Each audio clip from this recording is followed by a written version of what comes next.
ازيكم عاملين ايه؟ وحشتوني جدا جدا جدا. انا ندى، اخصائيه منشوري. ولو انت اول مره تشوفيني دوسي لايك واعملي سبسكرايب للشانل. يلا بينا نبدا فيديو جديد.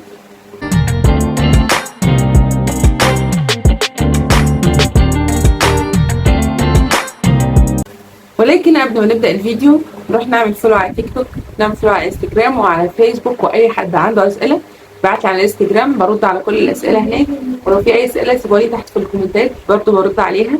تعالوا نروح للسؤال الشهير جدا جدا جدا، وهو اعمل ايه عشان اطور نفسي في كلية تربية طفل؟ تعالوا نتكلم بصراحة كده مع بعض. ساعة دخول الجامعات بيبقى فيه نوعين من الناس. النوع الاولاني اللي هو بيبقى داخل الجامعة غصب عنه، وده بينقسم لاتنين: يا اما داخل الجامعة غصب عنه وخلاص بالنسبة له مفيش بالنسبة له في دماغه اي حاجة خالص عايز يعملها، هو بالنسبة له خلاص فقد الامل في الكلية اللي هو كان عايزها، فقشطة كل حاجة عادي، فكده كده مش فارق.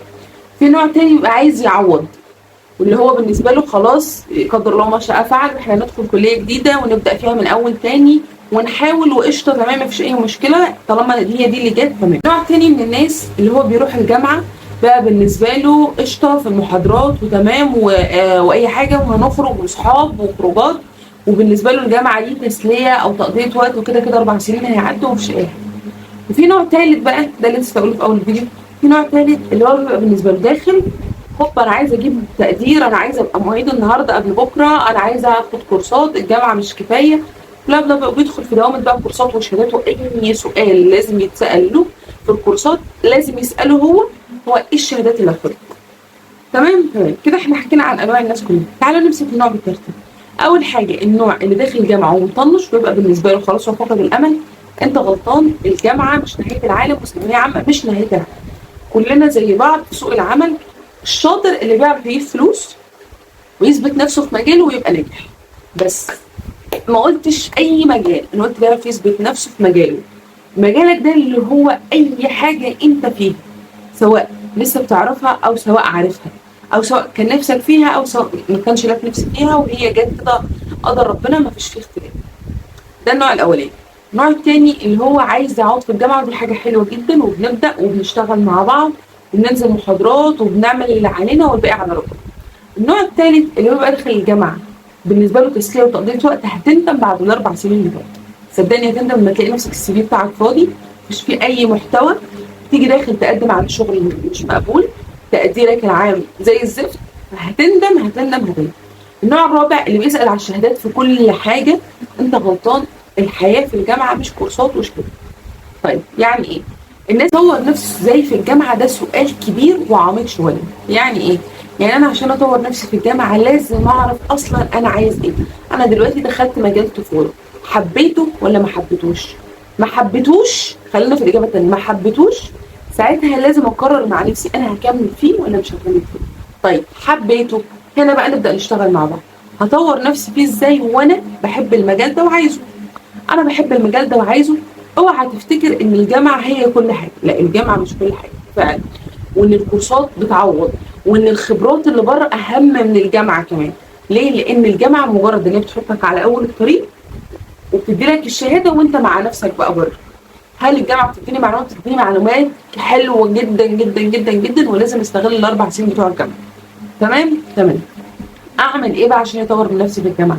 اولا اهتم بدراستي قوي، اهتم بحضور المحاضرات، اهتم بعلاقتي مع المعيدين والدكاتره بتوعي عشان خاطر يفهموني حاجه لو في حاجه واقفه عليا، او عشان خاطر لو انا محتاج حاجه بعد كده منهم يبقى انا بالنسبه لهم شخص مقبول وعندهم طاقه ان هم يساعدوني، مش شخص ما كانش فارق معاه المحاضرات وما كانش بيحضر لهم اصلا، فهم اصلا مش فاكرينه او مش مؤثر فيهم. بالعكس انا لو شخص مؤثر تلاقي كل اللي حواليا عايزين يساعدوني، بل بالعكس وعايزين نكبر كمان. هل بيبقى في دكاتره رخمه؟ ايوه بيبقى في دكاتره رخمه، لكن بيبقى الاكتر ناس كويسه. ده اول حاجه. تاني حاجه الكورسات. بلاش اول ما ندخل على الجامعه يبقى عيننا واعتمادنا على الكورسات، لان الكورسات مش كل حاجه. الناس اللي بتدخل الجامعه اللي عينها واعتمادها على الكورسات صدقني هتخسر. ليه؟ بلاش فتحه الصدر زي ما بنقولها كده في اول ما بندخل الجامعه عشان الكورسات. الكورسات مش هي البدايه. انا عايز في الاول احدد جامعتي، اشوف المواد اللي عندي، اعرف محاضراتي امتى، الجداول بتاعتي امتى، افهم المواد بتاعتي دايره عليها، عشان اما اجي اخد كورس في حاجه او اما اجي اخد شهاده في حاجه ابقى عارف انا واخد شهاده في ايه. مش اي حاجه تقابلني قدامي لازم اخدها، بالعكس. اول سنتين في الجامعه انا عايزه اركز في الجامعه، اركز ان انا اكون شخص باين وملفت للي حواليه ان هو شخص مهتم بالدراسه. هتلاقي الدكاتره عايزه تساعدك وتبين ان انت شخص كويس، اجيب تقدير كويس. اجي ساعتها بقى بعد ما اكون فهمت الجامعه وفهمت الليله وفهمت المواد اللي عندي، اقدر اعرف انا ايه الجزء اللي ناقصني بالظبط اللي اقدر اخد فيه كورسات. طيب تعالوا بقى لحته الكورسات. الكورسات دي اخد اي كورس يقابلني؟ لا. ايه الفرق بينه وبين الشهادات؟ الكورس والشهاده الاثنين ما لهمش علاقه ببعض. هتقولي لي يعني ايه؟ ما هو انا لو جيت اخد كورس لازم يبقى معاه شهاده. هقول لك تمام، على عيني وعلى راسي. تيجي تبص تلاقي حد منزل لك لسته شهادات قد كده وهي ملهاش اي لازمه. في شهاده معتمده وفي شهاده عاديه. الشهاده المعتمده دي والمعتمده من جهه رسميه بيبقى ليها حاجه اسمها السيريال نمبر. هتسيبه لكم هنا في الجنب هنا.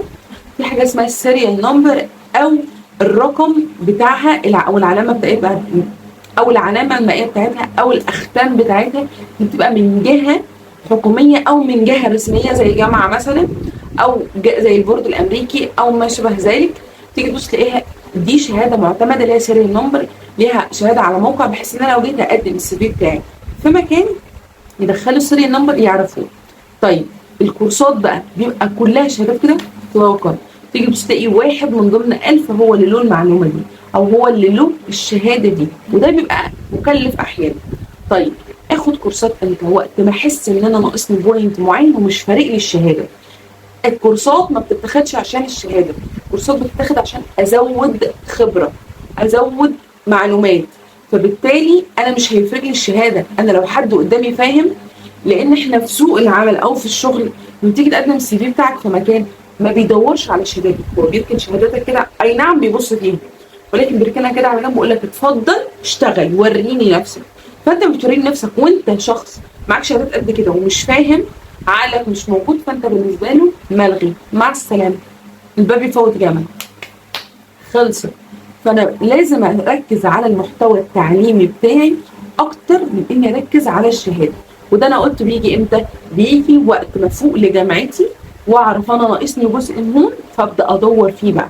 انا ناقصني مثلا جزء في التخاطب، عايز ازود نفسي في التخاطب قوي، فابدا ادور بقى على كورسات كذا او في كذا او في كذا، وابدا اقارن بينهم، وابدا اسال على نوع الشهادات دي لو هي تهمني الشهاده قوي، وابدا اعرف ايه الفرق بين كل شهاده، وابحث على جوجل وابحث على السوشيال ميديا ايه الشهاده دي وايه الشهاده دي. ما اخدش بالاسماء الكتير، تيجي تبص تلاقيها كلها ملهاش اي لازمه، محدش معترف بيها، شهاده من كذا شهاده من كذا، تيجي تبص تلاقيها كلها جهات ملهاش ريحه القيمه. فعشان كده لازم اركز انا عاوز ايه. الانجليش فيه 600 منصه على اليوتيوب وعلى وذا امريكان انجليش، وناس كتير منزله فيديوهات ازاي اخد انجليش، وده بيبقى بيهمنا قوي في الجامعه، في كل الجامعات مش في جامعتنا بس، عشان خاطر اللغه مهمه. دي من الحاجات اللي انا اشجعك ان انت تدرسها. انما اي حاجه ثانيه ترجع لشخصيتك، انت ناقصك ايه وابدا ازوده. والخبره العمليه مهمه جدا في المجال بتاعنا، الخبره العمليه، وان انا اطبق النظري على عملي، ده مهم مهم مهم جدا جدا جدا. طيب الجامعه انجح ازاي في الجامعه؟ اذاكر كويس، اخلي بالي من المحاضرات بتاعتي، اخلي بالي من المواد بتاعتي، هذاكر على طول باستمرار ولكن مش قوي، هتيجي تبص تلاقي نفسك جايب تارجت حلو جدا جدا جدا. بس واشوفكم فيديو. سلام.